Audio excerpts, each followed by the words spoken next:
बोलने का मौका दिया। कुछ दिनों पहले हम राम मनोहर लोहिया अस्पताल गए थे।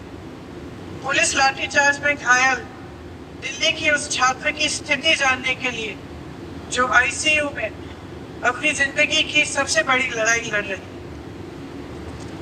हमसे कुछ ही समय पहले आदरणीय स्वास्थ्य मंत्री जी श्री जेपी नड्डा वहां गए थे और उनसे कुछ समय पहले अन्य नेता भी गए। जब तक हम वहां पहुंचे उस लड़की की मां नेताओं के आने जाने से गुस्से में थी। सुन लीजिए,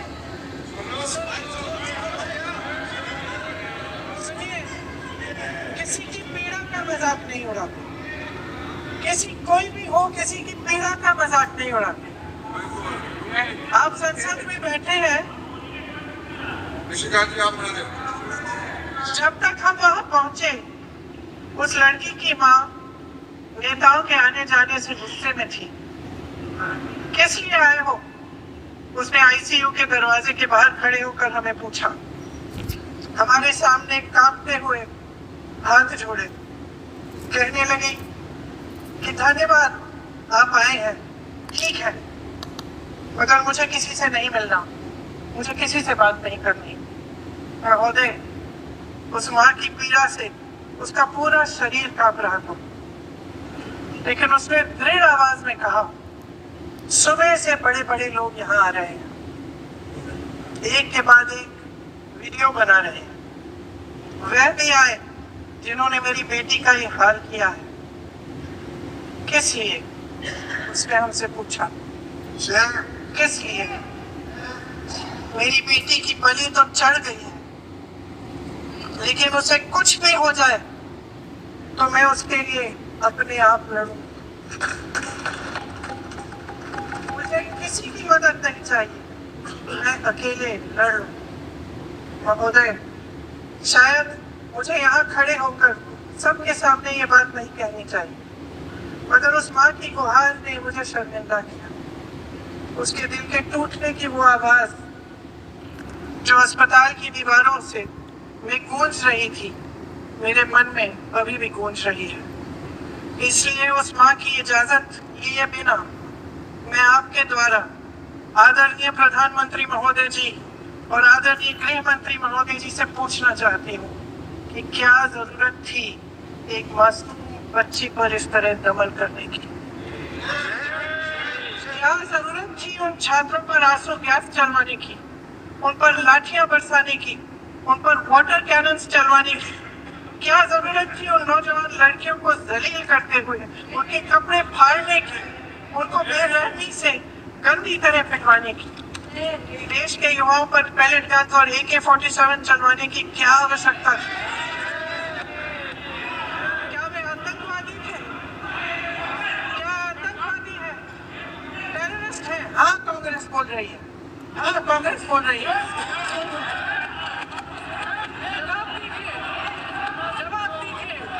कांग्रेस बोल रही है, जवाब मांग रही है, जवाब दीजिए।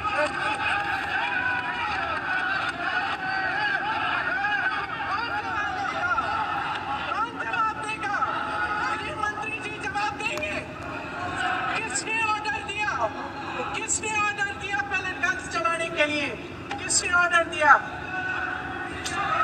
आपके माध्यम से मैं पूछती हूँ अध्यक्ष महोदय, किसने ऑर्डर दिया? प्रधानमंत्री जी ने दिया? गृह मंत्री जी ने दिया? जवाब देंगे? पूरा देश पूछ रहा है, सिर्फ कांग्रेस पार्टी नहीं पूछ रही है, पूरा देश पूछ रहा है। अध्यक्ष महोदय, देश के माता पिता पूछ रहे हैं, छात्र पूछ रहे हैं, अध्यापक पूछ रहे हैं, पूरा देश आज ही पूछ रहा है। और आपकी जिम्मेदारी बनती है कि आप इस सवाल का जवाब दें। क्यों डरते हैं आप इस देश के नौजवानों से? क्यों डरते हैं आप इस देश की बुलंद आवाज से? और उस आवाज को दबाने का हक आपको किसने दिया है? महोदय, ये सदन यहाँ बैठे हुए सांसदों की जागीर नहीं है, ये इस देश की अमानत है। यहाँ बैठे हम सब इस देश की जनता, इस देश के युवाओं, बुजुर्गों, गरीबों, अमीरों और सब धर्मों, सब वर्गों के देशवासियों के सेवक हैं। हम उनके प्रतिनिधि हैं और ये सत्ता हमें उन्होंने ही दी है। इस देश का संविधान हमारी सर आंखों पे, इस देश का लोकतंत्र सर्वोपरि है। इसे ध्वस्त करना पाप है। यह करोड़ों जनता हमसे सिर्फ एक चीज मांगती है, जवाबदेही। इंग्लिश में इसे अकाउंटेबिलिटी कहते हैं। हमें सत्ता देकर, हमें यहाँ तक लाकर सिर्फ उसकी ये गुहार है कि जो हम करें उसकी भलाई के लिए करें, और अगर उनके साथ अन्याय हो तो हम उनके प्रति जवाबदेह बने और उन्हें न्याय दिलवाएं। पिछले दिनों हजारों बच्चे सड़क पर उतरे। उन्होंने अपनी पीड़ा व्यक्त की। गांधी जी के दिखाए हुए रास्ते पर अहिंसा और सत्य को अपने दिलों में रखते हुए, गाते मुस्कुराते हुए शांतिपूर्वक प्रदर्शन किया। लोकतंत्र के सबसे पवित्र सिद्धांत के तहत उन्होंने अपनी आवाज उठाने का अधिकार कायम किया। ये उस भारत के बच्चे हैं जो गांव में रहते हैं, जो महानगरों में रहते हैं, जो छोटे कस्बों में, छोटे शहरों में रहते हैं, जहां माँ अपने गहने बेच देती है, पिता अपनी जमीन गिरवी रख देता है, एक परिवार अपनी पूरी जिंदगी की कमाई बच्चे के सपने पर खर्च देता है। और अब उन्हीं बच्चों को लगने लगा है कि आज इस देश में मेहनत से ज्यादा बेईमानी मायने रखती है, मेरिट से ज्यादा पैसा मायने रखता है। तब सिर्फ एक छात्र नहीं हारता, उम्मीद हारती है। इन परेशान बच्चों ने अपनी उम्मीदें आपसे साझा की। उनकी मांगे क्या थी कि पेपर लीक करके उनके साथ जो बार बार अन्याय किया जा रहा है उस पर कार्रवाई की जाए, कि जो सिस्टम उनके भविष्य को कुचल रहा है उसे सुधारा जाए, कि जो माफिया उन्हें घेरे हुए हैं उसे हटाया जाए, कि जिस मंत्री के कार्यकाल में ये सब हुआ वह इस्तीफा दे, कि उन पर बर्बरता करने वालों पर कार्रवाई की जाए और उसके लिए माफी मांगी जाए। बस यही उनकी मांग थी ना, कि जो शिक्षा और स्वतंत्र अभिव्यक्ति का अधिकार उन्हें संविधान ने दिया है उसे कायम रखा जाए।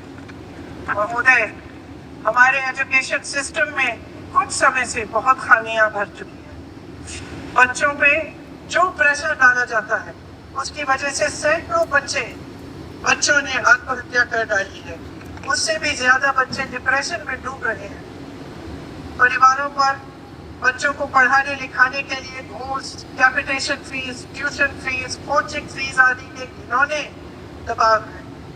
लोन लेने पड़ते हैं, सामान बेचना पड़ता है, और उसके बावजूद कोई गारंटी नहीं कि उनके बच्चों के भविष्य मजबूत बन पाएंगे, क्योंकि बेरोजगारी चरम पे। इस सरकार ने रोजगार पैदा करने वाले सभी सेक्टर्स को लगातार कमजोर किया। एग्जामिनेशन सिस्टम खुद फेल हो गया है। पिछले दशक में 152 पेपर लीक हुए, 750 करोड़ छात्र प्रभावित हुए, मगर एक भी दोषी, एक भी माफिया को सजा नहीं।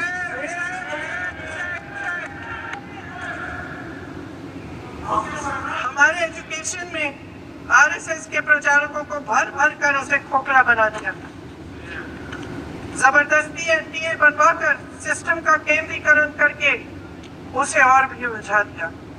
देश के कुल बजट में आज ये जबरदस्ती, आपने अभी अभी सुना तमिलनाडु के हमारे साथी क्या कह रहे थे। देश के कुल बजट में एजुकेशन बजट की हिस्सेदारी हर साल बढ़ाने की बजाय घटती जा रही है। 1.4 लाख करोड़ रुपया का पूरा बजट एजुकेशन बजट है, और 1.32 लाख करोड़ सिर्फ नीट देने वाले 22 लाख बच्चों के परिवारों से हर साल खींचा जाता है।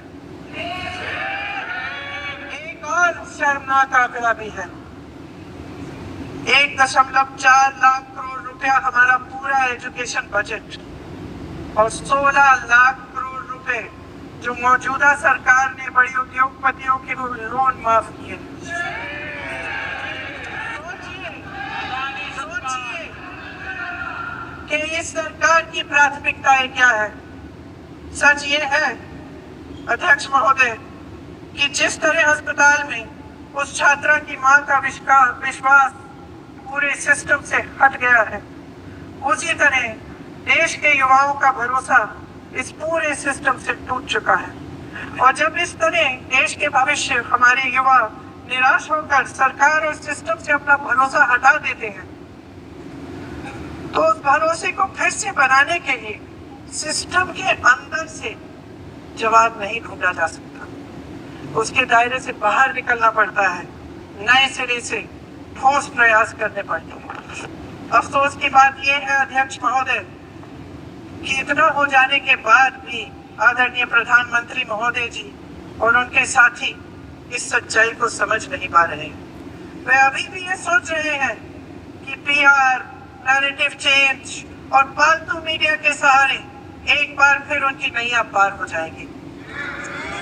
परसों शिक्षा मंत्री जी ने शर्मनाक परिस्थितियों में अपना इस्तीफा दिया और कल यही मकर द्वार पर मेरे सत्ता पक्ष के सांसदों ने जिंदाबाद के नारे चिल्लाते हुए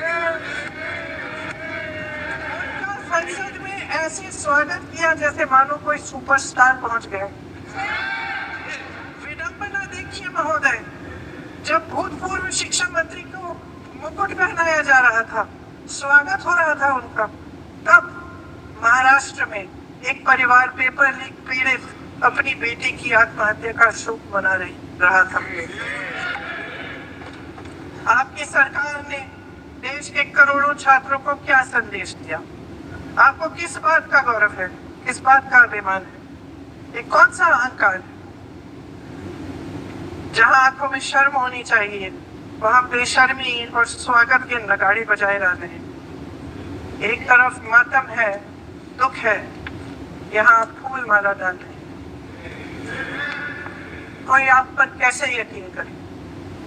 प्रधानमंत्री महोदय जी ने नया शिक्षा मंत्री चुना, एक ऐसे व्यक्ति को इस पद पर आसीन किया जिस पर अपनी सहमति व्यक्त की।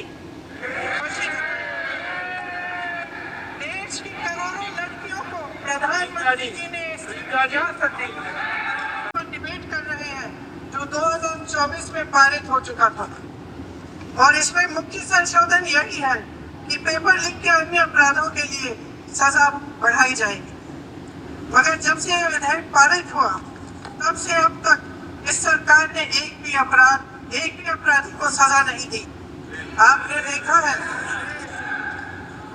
आपने देखा है कि कल परसों से फेस रिकॉग्निशन द्वारा प्रदर्शन करने वाले बच्चों के नाम और पते सार्वजनिक किए जा रहे हैं, मगर यही काम पेपर लीक करने वाले अपराधियों के लिए अभी तक नहीं किया गया।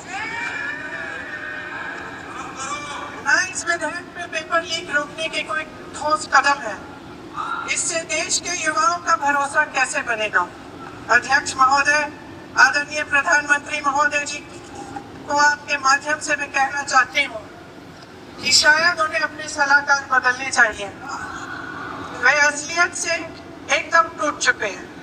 नई नई कमेटियां बनाने से काम नहीं चलेगा। उनका अध्यक्ष चाहे कोई भी हो, राधा कृष्ण कमेटी भी व्यवस्था में सुधार लाने के लिए बनी थी, आज तक उसकी एक सिफारिश लागू नहीं हुई है। और इस नई कमेटी में तो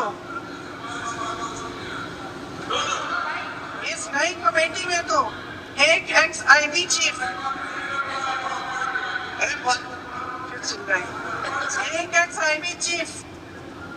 एक आईटी कंपनी के मालिक और एक गौमूत्र के विशेषज्ञ भी हैं।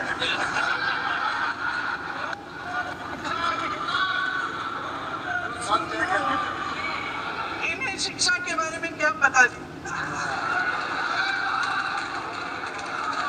सच है। आप आज मेरे से नाराज हो रहे हैं, मुस्कुरा लीजिए। अगर आपको ऐसी ही लेटेस्ट न्यूज, एजुकेशन अपडेट और सरकारी जानकारी सबसे पहले चाहिए तो हमारे चैनल को अभी सब्सक्राइब करें, वीडियो को लाइक करें और दोस्तों के साथ शेयर करना न भूलें। हर बड़ी खबर सबसे पहले इसी चैनल पर।